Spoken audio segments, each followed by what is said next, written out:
Though this series of books is obviously beloved by so many people, there's actually a lot of negativity that I see revolving around the last two books. We've talked about this. There's a lot of frustration around those last two installments just because of the way that they're paced and all these characters are getting introduced, and a lot of people think it feels bloated and they don't really understand the point of these characters. But it seems like a lot of this, the negativity comes from a place of frustration, and the frustration is a product of just people not really getting what George is trying to do. And they're, that's what they're saying. They're like, I don't get why he added these characters. I don't get why he paced it this way, Especially when you're stuck with it for 24 years. Yeah. It's kind of like a magic trick that gets cut off halfway through. And you go, well, where's my card? Where's my card? Where's my card? Where's my card? Where's my card? But yeah, and I think that is a result of just George being a different writer, a different type of writer than a lot of what people are used to in the fantasy sci-fi realm. Yes. Because George, obviously, he loves speculative fiction. That's almost all he writes. I honestly can't think of anything that isn't speculative fiction that he's written. He wrote a nonfiction essay called On Genre. And there we go. About genre, and he's like, genre isn't even really real. I think he called it ornamentation or furniture. I think he called it ornamentation. He's like, it's the clothes you put on it. It's not the thing itself. That's what he said. I think today in especially modern fantasy, there's a lot of emphasis placed on stuff like world building and magic systems. The point of the genre is the genre. Yeah, and that's both authors and the readers alike. But yeah, George isn't he obviously loves that stuff, but that's not what he's mainly concerned about when it comes to writing any of his stories. Yeah. I think you were the one who first told me about this. There's some sort of con or something like that where he was asked, what it takes to be a good fantasy writer. Yeah.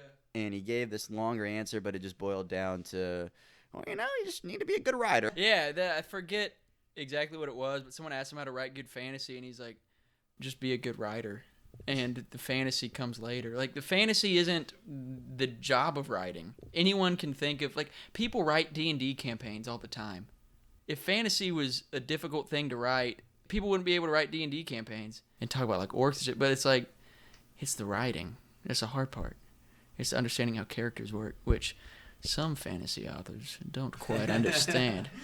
And I wrote in the outline here, Malcolm will want to talk about the Faulkner quote here. Do you want to take away? Yes, I will. Okay, so a little bit of backstory about me. I'm not a fantasy reader.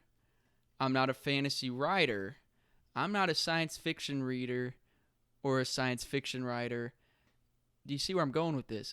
I willingly ignore genre fiction because it's just not my thing. But... Stay With Me by Lambkin. I'm not really a genre guy. I like these books, even though I've not really read them. But I like the show and I like the story and everything because George is a writer first. He's not a fantasy guy. He's not interested in world building or magic systems or any of that shit for the sake of it. What he's interested in is telling good stories, and his books are closer to literary fiction than they are a lot of modern fantasy. The same way Lord of the Rings is fantasy, but they're just books. Kids read The Hobbit in school because it's just a good book. So the Faulkner quote. It's from his Nobel Prize acceptance speech. I think he won the Pulitzer Prize, or not the Pulitzer. Oh, he won Book of the Year, a book or two in a row. It's because he's a genius and probably the greatest novelist to ever live. George loves to quote Faulkner during that beautiful speech where he says, actually, it's during the 50s when things like science fiction and speculative fiction were starting to blow up. So it's quite ironic that George likes to quote so much, where he's like, writers are too concerned with the end of times and death and hearing. He has this really beautiful quote about just the sound the earth will make once, nukes have destroyed everything, in reference to speculative fiction. And he's like, this is not what fiction is about. Fiction is about the heart of men, getting inside the heart of men. That's what makes a story timeless. Anything else makes it ephemeral, and it'll die, and no one will remember it. The thing that stays consistent in all writing is man and woman. but, mankind. That's the only reason people tell stories, write stories, read stories. Because you're reading about a guy. Because you're going, Ethan Hawke had a really good quote recently about poetry, and he's like, poetry is a luxury until it isn't. He said, poetry is something that's fun to read until your dad dies. And you go, ooh, I'm feeling things. Has anyone ever felt like me before? I feel so alone. And then you read Thomas Merton's poem about his brother dying in World War II, and you go, that's how I'm feeling, and someone else has felt like me, and it's, it helps you deal with it. So this is what George is getting at when he brings up Faulkner, and he brings up that Faulkner quote about real writing being the conflict inside the heart of man. I've watched a lot of videos before where they bring up Faulkner, the person making the video brings up Faulkner like he's like an alien. They're like, he brings up the author, William Faulkner. And people are like, oh, who's that guy? But to people that actually read, like literary fiction, they go, duh, William Faulkner. So there's this attitude that there's like fantasy writers and then other writers. George sees himself in the Faulkner camp. He's like, I write, and it just so happens to be about aliens on a medieval planet. And also, Faulkner, all of his stories take place in a county in Mississippi, and it's a fictional county. So he just created a little fantasy land. He has a map of it. That's like Westeros. So it's not, obviously, you know what I mean? But it's like, George sees himself as William Faulkner, not as Brandon Sanderson. So that's the way we should see him. George loves and identifies with Faulkner so much. I think a lot of people a lot of fantasy readers don't read Faulkner. Not all of his books.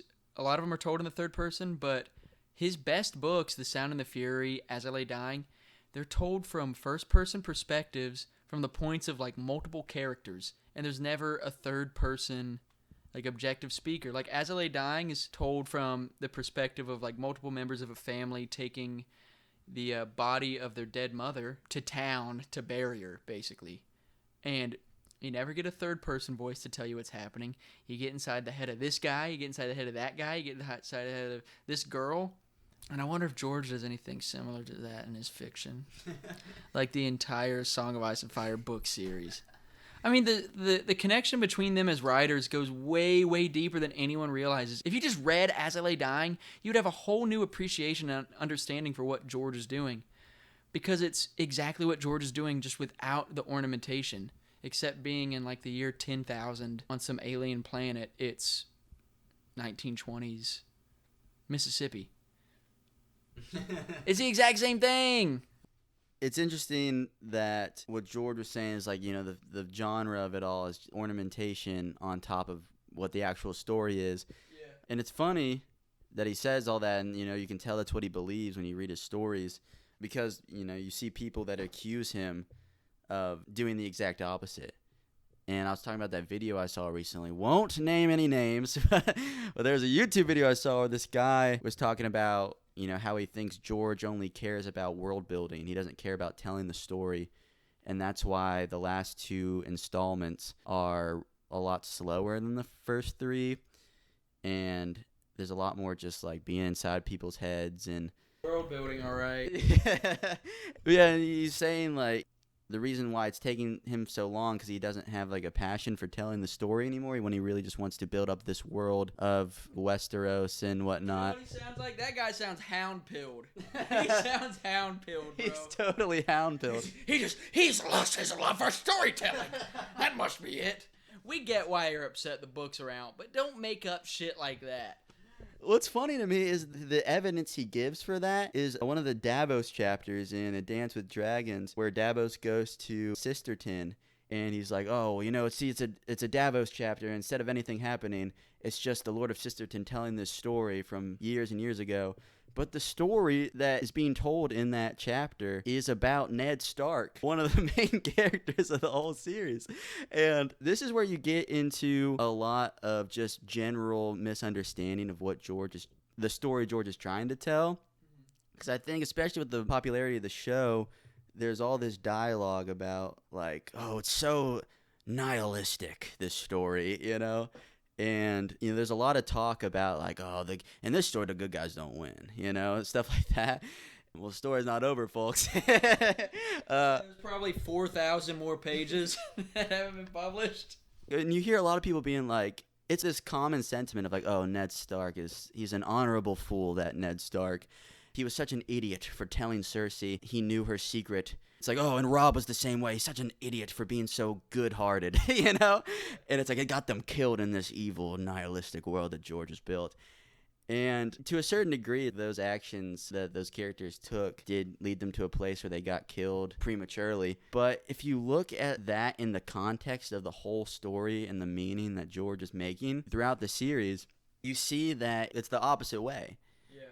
Compare that to someone like Tywin, right? This is the comparison I love to make, because Tywin's the opposite of Ned. He's the patriarch who's all like, I don't give a shit about anything other than my legacy, my house. My house lives on, the name lives on. And he does anything and everything to assure the greatness of his house. While someone like Ned, I mean, of course he has a lot of pride in his family and his heritage, but at the end of the day, he wants to be a good father and a good person in general, a good ruler. Yeah.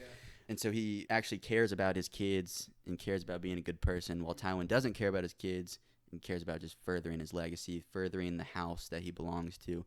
And it's funny because everyone sees Ned die at the beginning, and they're like, oh, what an idiot. What a fucking idiot. He lost because he died. But then you see Tywin, who lives on because of his scheming, and then the Red Wedding happens, and that's a product of Tywin's scheming. He's like, oh, he won again, And then at the end of the third book, Tywin also dies, but in a much worse way, killed by his own son while he's taking a shit, like in the middle of the night. Yeah. Possibly poisoned by Oberyn Martell. The lamest theory ever. What if he's actually, let me think, what should I gather from this little anecdote in the book? Should it be that, perhaps, all this conquesting is all for naught, if it means your kids hate you? Well, maybe I shouldn't think about that. Maybe I should think about, he is pooping. He is going poopy, and maybe he's poisoned to go poopy. It seems like George, the way he's treating the legacies of these two patriarchs, is almost like a response and a refutation of the famous Brutus line in Julius Caesar. The evil men do lives after them. The good is oft interred with their bones.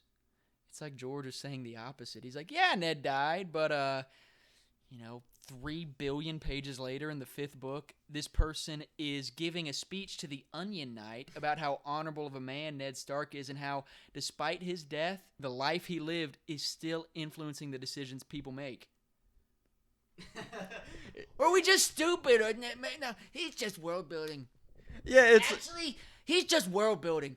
What you're saying, you're overthinking it. That's a classic, is when you like know how to read and someone goes, well, you're just overthinking it. It's like, really? I am. This person spent 10 years writing this book, and I'm overthinking it? Okay. Yeah, you see Tywin's legacy immediately fall apart upon his death. Immediately. His stupid daughter Cersei gets power. She starts the book like, she's like, oh, I'm now in power. And by the end of the book, she's sobbing in a prison cell, being like, Jaime, save me, Jaime. Yeah. Jaime has just almost totally forsaken his family at that point. Tyrion was the one who killed him and is now in Essos, a fugitive. His whole, he's Hound Pilled. Tyrion is Hound Pilled. Tyrion is Hound Pilled. Oh, the world is a stage. He's doing like fucking Macbeth. His whole legacy just totally falls apart upon his death. And then in this Davos chapter, you have two characters who are only marginally connected to Ned Stark. You have the Lord of Sisterton, who hates Northerners. The Sisterton people, they hate the Northerners. But in this moment, he's making a decision. Do I let Davos live, or do I send his head to the Lannisters and, get some points from them? And he makes this decision based on something Ned Stark said to his father 15 years before this. And it's like, I wonder what George is trying to say with this chapter. It's like, oh no, he's just world building, I guess. It's a story that means nothing, right? And it's like, it's just words on a page. It can't mean a thing. This isn't art. This isn't art at all. This is I wonder how the magic in this thing works. I mean, it's not a machine for you to take apart. It's art. It's like an animal. George Saunders calls stories. He's like trying to understand a short story or a story. It's like trying to put a moving animal in a cage. He's like it's like, hole in the wall. He's like, it's like trying to put like a living animal in a hole in the wall, and it's like trying to get out of your hand. You know what I mean? Yeah. It's impossible. Yeah, and it's like, this is not just a point that's just made in this Davos chapter. It's like you have Stannis in his army trapped in the coldest blizzard anyone's ever seen, and you have all these Southerners who are like, never has a blizzard been colder. Yeah, well, I just cannot recall a colder blizzard. we have all these Southern knights who are like, we need to go back to Deepwood Motte, or we need to go back to the Wall, and we need to stop this campaign. All the northern clans are like, we got to keep going, and everyone's like, oh, do you want to die in the snow? All these dumbass Southern knights who suck. They're like, do you want to die in the snow? Oh, so I suppose this is a group suicide then. And you have the northern... Dude, can you imagine like these guys back then doing Reddit? I was like, okay, so I suppose we're supposed to die then. They do like Reddit cadence back then. Like, oh, okay, so you want us to perish in this code then? Okay, did not think I was going to do that today. It's a medieval knight. I mean, that's basically what they're doing. And That's a funny concept. that is really funny. Yeah, they're like, oh, so we're just going to die then? And you have the northern guys who haven't even seen Ned in probably years and years at this point, and they're like, honestly, I'd rather die. One of the northerners has a really funny quote. I forget who it is. Or one of the guys is like, I would prefer not to die in the snow like some stupid animal or something like that. And the northern guy's like, and I'd love to live in a land of milk and honey where I can fight all day and fuck all night, and it's like something like that. And he's like, but that's not the world we live in. And it's something like that. And he's like, I'm an old guy. I probably don't have much time left. I'd much rather die in the snow licking the Bolton blood off my axe and trying to save Ned's little girl than just dying in the cold of old age. He's like, I'd much rather do this for Ned's girl, like Ned's daughter, because they're trying to save Arya. And then there's also another Davos chapter where this is then played again, because he's in the north. We're in the northern plot line right now.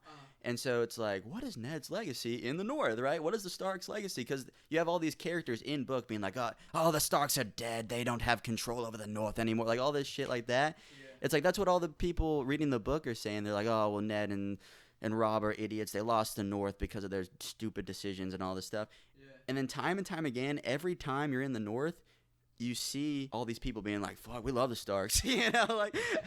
Like in another Davos chapter, when he's in the Merman's court, he's confronting Lord Manderley and his family and his court, and there's Freys there who are like starting to marry into the Manderleys. The Manderleys have kind of sided with the Freys and the Lannisters.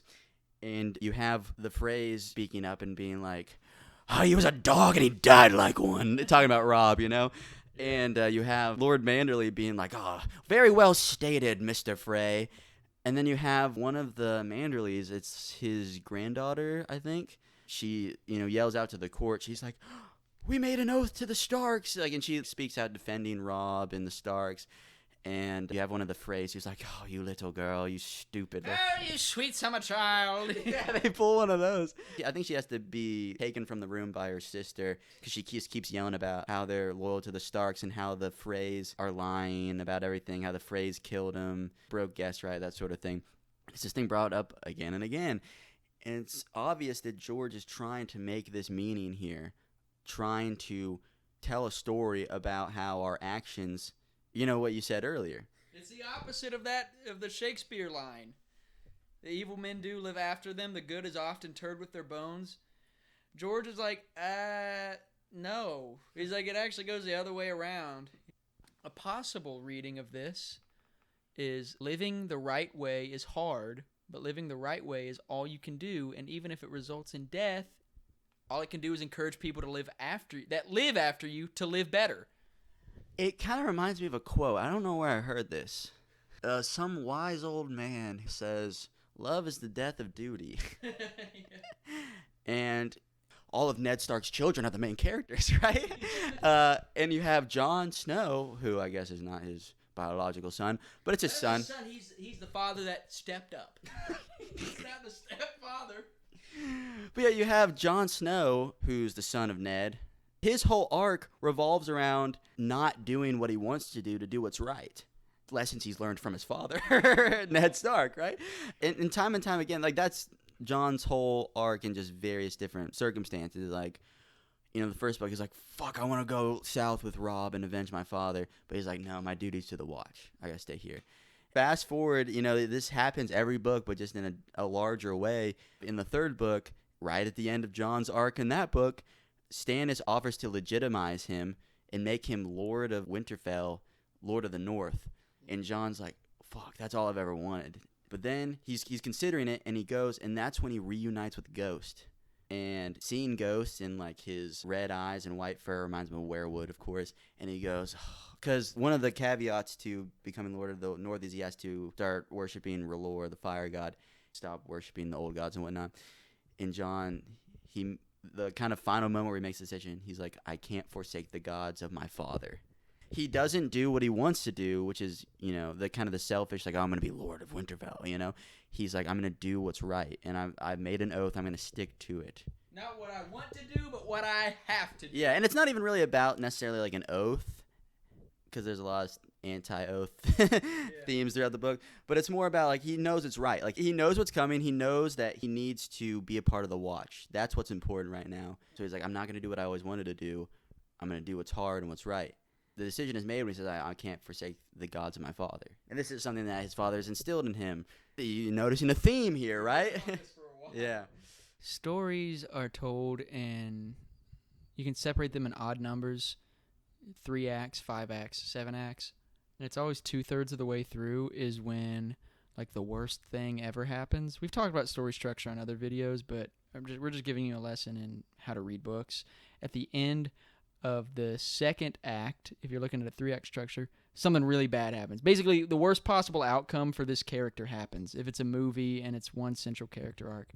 If it's 5 acts, it's the end of the 4th. If it's 7, it's the end of the 5th. The end of the 5th act is where the worst possible case scenario happens. The end of the 5th act out of 7. So what happens at the end of the 5th book out of 7? Jon finally, when faced with the same climactic decision that he had the previous 4 books, the previous 3, because he's not in the 4th one, he said, I'm going to do my own thing. I managed to slip it in. Yeah. And then he immediately gets stabbed to death. And he did not even feel the 4th blade. He only felt the cold. He said, I'm going to do what I want. What I want. Oh. I can't even feel it. All I feel is this cold. Ghost, take me! Take me, my creature! That's his death throat. All the guys who just stabbed him are like, oh my god, maybe we shouldn't. I release my spirit! Capture it so I may live on! Just think about that! Just think about it! The conflict about his character has nothing to do with these external elements of fights and magic and Azor Ahai. It has nothing to do with any of this stuff. It has to do with doing the right thing. What do we learn from reading Jon as a character? Maybe I should think about my pet wolf every once in a while. Maybe I should read more. No, what he's teaching us through Jon is that making the right decision is hard, always. But that is what makes it the right decision. And apply that to your life. Apply it to your life.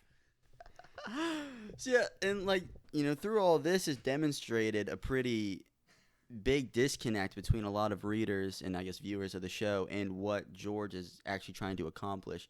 He's not trying to write this nihilistic story. He's not trying to write this story where the bad guys win in the end.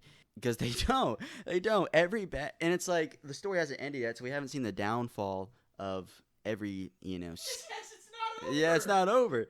And it's like, we're at the literal lowest point in the story. It's when everything is supposed to go wrong. I mean, it's like what's a movie? What's a movie everyone that watching this has seen? Terminator Genesis. Or do you think they'll see Lord of the Rings? 2/3. You can pause it. Go prove me wrong. Prove me wrong, everybody. Go pause Lord of the Rings when Gandalf dies in the first movie. When Gandalf dies. It's also go watch Star Wars 1 when Obi-Wan dies. Pause it when Obi-Wan dies. And just go, how far along is the bar? Oh, that looks like 2/3 of the way through if you separate it into thirds, or 5/7 of the way through if you separate 66%. This disconnect, it's so deep that like the major themes of the book are being totally missed by a lot of people that have been dedicated readers and fans of this book for years, maybe even decades. Call them out. Call them out. And this flows over into a lot of different theories, I think. For example, we can take the character of Sansa. I think she's a great example of this misunderstanding infecting the way in which people make their theories and predict the way that the storylines are going to go. Yeah. Because there's good theories about her, like the Ashford theory created by this person. Put him up on screen. Shouts out, because I cannot remember who first came up with it. But the Ashford theory is all about who Sansa is going to marry or be betrothed to in the future. It's based on a Dunk and Egg story where Dunk goes to this tourney at Ashford, and like the champions of the fair maiden of the tournament, I don't know if it's actually like they're listed in this order. I think they are. But the champions are a Baratheon, a Tyrell, a Lannister, a Harding, and a Targaryen. And, those are the great houses for the most part. So they are great houses. And so it's like, it doesn't really raise too many eyebrows. The name that does raise an eyebrow is Harding, which is a very, very minor house. So it's interesting that George maybe included that name amongst the other ones. And then if you look at it, especially in the order I just stated it, it's everyone that Sansa's been betrothed to. So Joffrey Baratheon, even though he's technically a Lannister, but legally he's a Baratheon, betrothed to Willis Tyrell, then married to Tyrion, and then Littlefinger plans to marry her to a guy named Harold Harding. And so the theory is like, well, if these are all the people that she's been betrothed to thus far in the story, eventually she's going to be betrothed to or marry a Targaryen.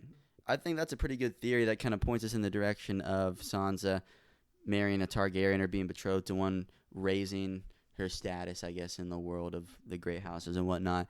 You also have the theory about the direwolves, where it's like each direwolf name pertains to the arc of the character that the wolf belongs to. Because her wolf is named Lady.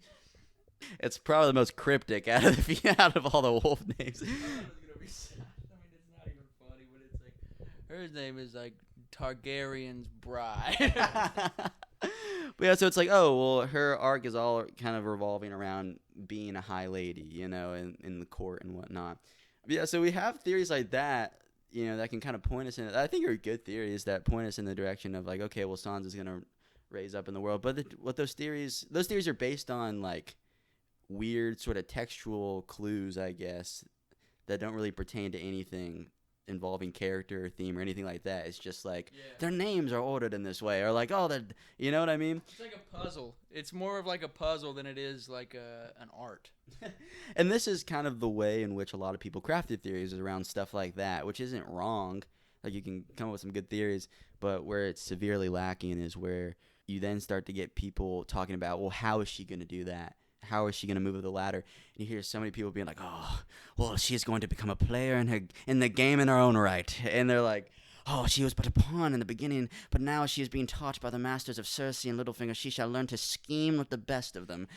And it's like, that's not a good thing. If you've been paying attention at all, it's what we've been talking about. This idea of being like a schemer, being good at playing the game, is not a good thing, which, I mean, I guess she could go down that road, which she already kind of is to a degree. You see that in some of her latest chapters. Yeah. She's starting to kind of learn to manipulate and scheme and whatnot, just under the influence of Littlefinger. Even if she goes down that, it's the darkest point, right, of the story, when she's starting to do this. She's going down this dark road. She could keep doing that, but that's never going to be a good thing to George. So, if anything, she's going to that's a dark road, it's a dark path, it's a dark ending for her character.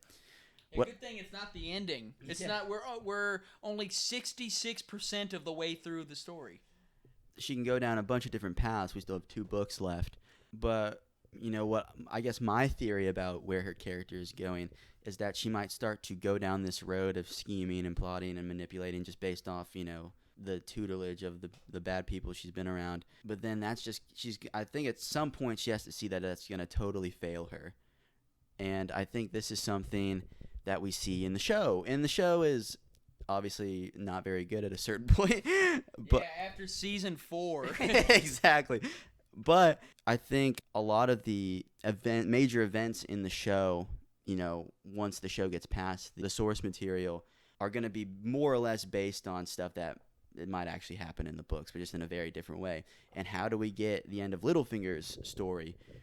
It's the same sort of arc where Sansa becomes this kind of schemer, plotter, going down that road, and then you get to the end of this arc, and she's in a room, and you have the brilliant Peter Littlefinger, who's so scheming and... Lady Sansa, please, come here, let me whisper in your ear, Lady Sansa. What a brilliant little schemer you are. I have fashioned after myself quite delicately. Yeah, and what happens? He gets caught, and he starts... And he's building all this wealth and power for himself, and then you get this point where the Vale Knights, he realizes he's in a bad spot. Damn, he's in a tight spot. Damn, I'm in a tight spot. And he orders the Vale guy to be like, take me to safety. And he's like, I don't think I will. And it's like, and then he ends up begging and like pleading, like, please spare my life. And the Vale Knights forsake this schemer in order to be loyal to the Stark, who the Starks have been taught to be good people and honorable and kind and generous. And it's like, of course, that storyline really sucked. I think that might be the worst part of the whole show, is that Sansa, Arya, Winterfell shit.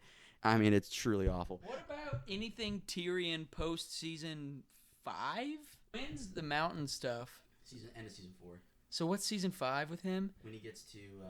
Oh, that's when it's bad. Yeah. He's bad in season 5. They make him Tony Stark, and he's like, no, so I'm a Bene Gesserit, and what are you? I mean, he like assembles the Avengers in the 8th season. He's like, we got to get everyone together. We got to get everyone together to fight this big bad guy. That shit sucks. Yeah, that does suck. But yeah, like, even though the way in which they portray this sucks, I mean... I think that's how it's gonna happen. Is Littlefinger, all his planning, all his scheming, everything he's done is gonna be for naught. And what's gonna happen? He's just gonna die like a little pleading.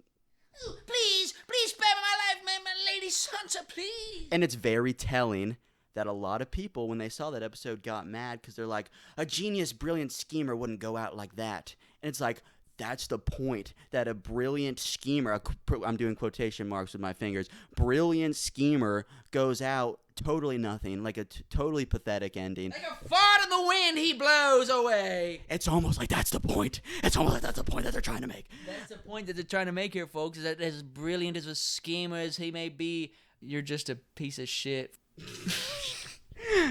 Again, it's just people misunderstanding what George is trying to accomplish with the story, what he's trying to say with all these characters.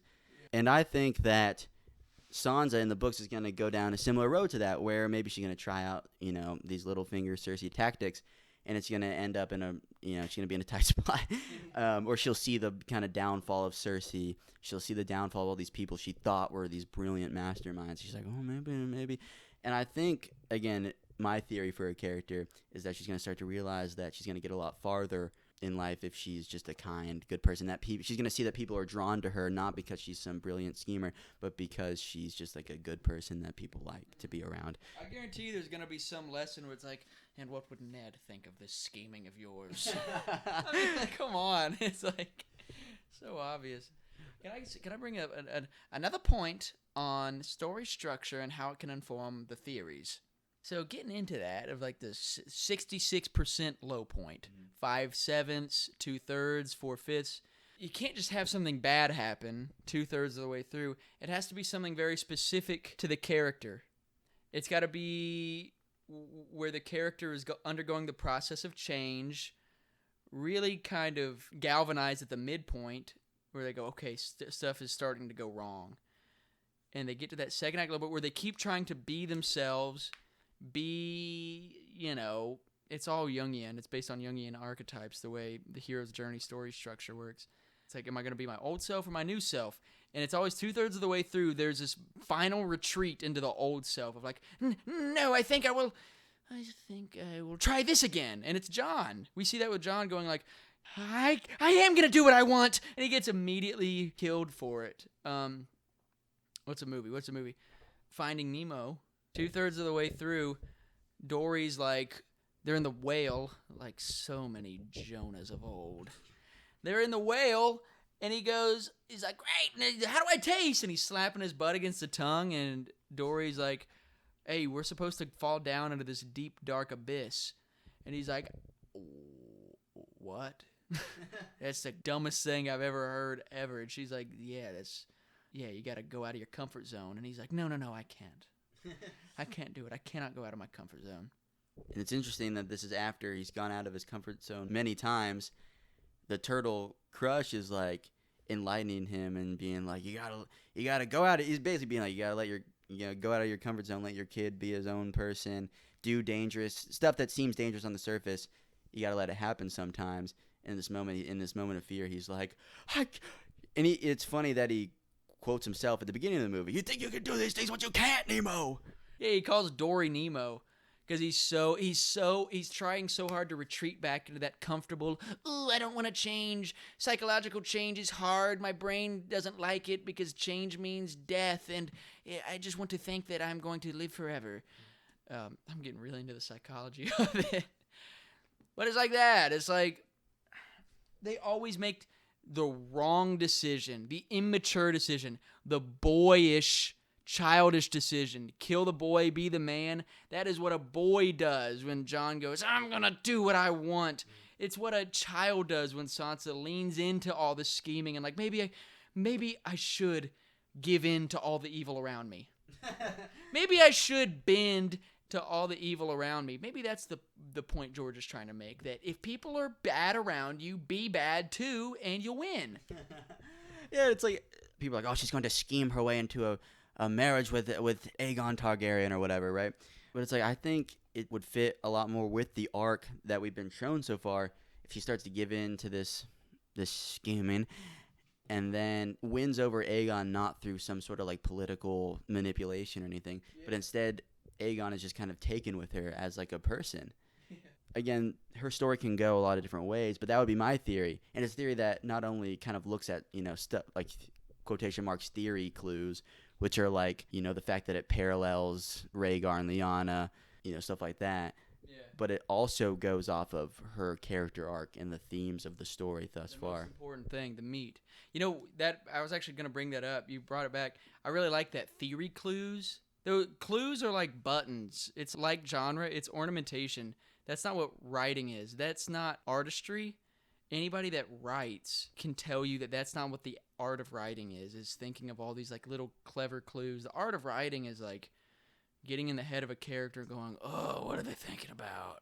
And I'm not speaking as myself. I'm speaking as George, because you've heard him talk about it. It's like, it's really hard to get in the head of Bran Stark because he's a 12-year-old that can't use his legs, and I'm a 70-year-old that, I can walk.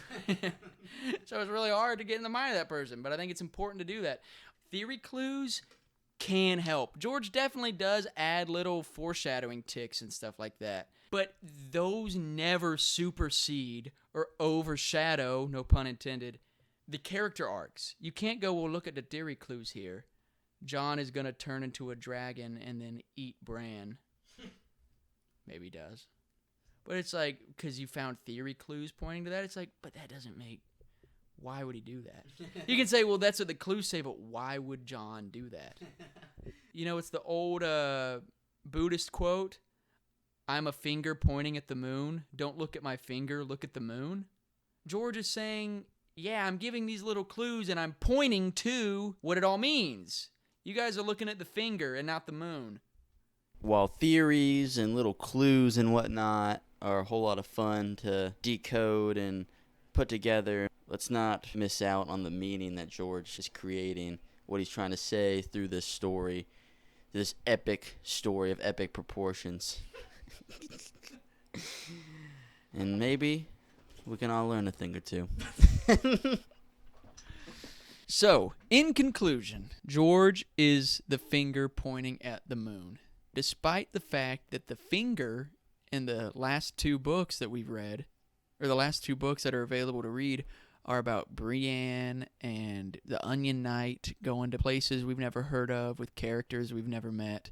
The moon, the underlying meaning and story is still the same, and it's still a continuation of what's going on in the first three books thematically and meaning-wise. The last two books, while the furniture may be different, it's still doing the same thing. George is still doing the same thing he did in the first three books. Don't miss the forest for the trees here, folks. The forest for the trees.